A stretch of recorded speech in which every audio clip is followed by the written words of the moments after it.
Top quality और consistent performance के लिए सिर्फ सिल्वर पंप्स। टॉप क्वालिटी और कंसिस्टेंट परफॉर्मेंस के लिए सिर्फ सिल्वर पंप्स, नाम याद रखना। प्रतिवर्षाप्रमाणे हरिओम रेल्वे प्रवासी भजन संस्थेच्या माध्यमातून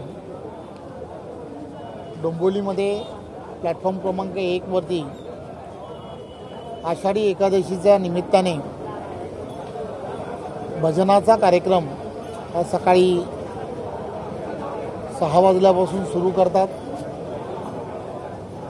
प्रतिवर्षी ही संपूर्ण आषाढी एकादशी ही सोमवार ते शनिवार या दिवसामध्ये येत असते। यावेळेला पहिल्यांदाच रविवारी आली आहे, त्यामुळे कामावरती जाणारा प्रत्येक जण हा पांडुरंगाचं दर्शन घेऊन स्वतः भजनामध्ये सामील होत असतो। आजही सकाळपासून डोंबिवलीमधील असणारे सर्व भजन प्रेमी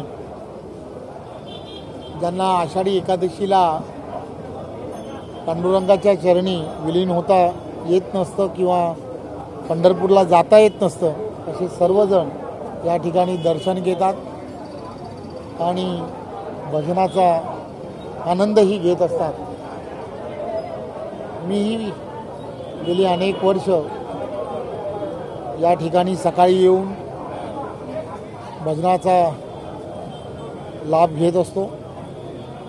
आजही घेतला। मी आज महाराष्ट्रातील जनतेला आषाढी एकादशीच्या खूप खूप शुभेच्छा देतो आणि पांडुरंगाच्या चरणी एवढंच साकडं घालतो की महाराष्ट्राला सर्व संकटांपासून दूर ठेवो। आणि मला खात्री आहे की पांडुरंग हा महाराष्ट्रातील जनतेच्या आणि देशाच्या जनतेच्या पाठीमागे त्याचा आशीर्वाद, कृपा आशीर्वाद हा असा असेल। दादा, पंढरपूरमध्ये VIP दर्शन दरवर्षी व्हायचं, मात्र यावेळेस VIP दर्शन थांबवलेलं आहे, काय प्रशासनाने त्या संदर्भातले काही निर्णय घेतले असतील, त्यामुळे आदरणीय मुख्यमंत्री देवेंद्रजी आणि त्याचबरोबर आदरणीय उपमुख्यमंत्री एकनाथराव शिंदेजी आणि अजितदादा या तिघांच्या नेतृत्वातलं सरकार हे सामान्य माणसाचं सरकार आहे आणि सामान्यांच्या दृष्टिकोनातून जे जे निर्णय घेणं महाराष्ट्रामध्ये आवश्यक असतं ते सर्व निर्णय ते नेहमी घेत असतात। त्यामुळे सामान्य जनतेच्या हिताच्या दृष्टिकोनातून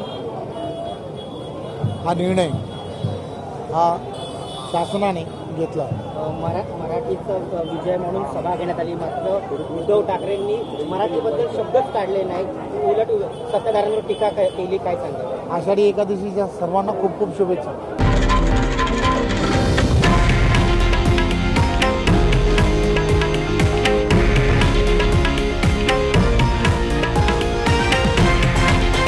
हे आहे देशातील नंबर 1 न्यूज नेटवर्क आणि आपण पाहत आहात TV9 मराठी, एकमेव।